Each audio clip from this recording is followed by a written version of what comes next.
L'autre moi-même, Christophe Gervaux, première partie, 8.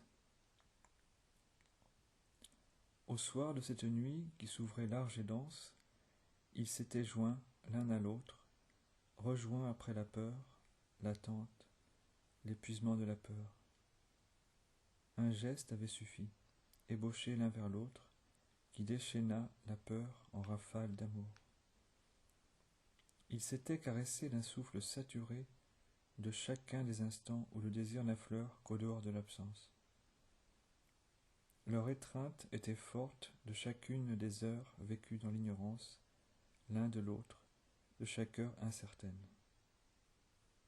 Puis ils avaient parlé, s'étaient parlé encore de ce monde laissé, de ce lieu de naissance, de vie, ce lieu de leur amour aussi, l'Europe. Elle n'est plus celle que tu aimais encore, ni même celle que tu as quittée. Elle est autre, n'est plus tienne, plus mienne. On l'assèche, on l'étouffe. Ton pays est le mien, ceux de l'Est et de l'Ouest aussi bien, dans le même abandon. Mais nous sommes ici l'un pour l'autre. Mais d'autres sont là-bas. Et la nuit plus profonde avait couvert le son de ces dernières paroles. Puis ils avaient dormi, s'étaient rêvés l'un à l'autre.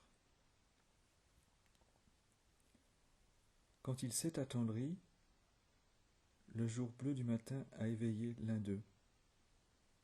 Il a regardé l'autre, s'est séparé de lui longuement. Quelques étoiles encore à pâlir, quelques couleurs encore à paraître, au dehors, et l'autre est éveillé, seul.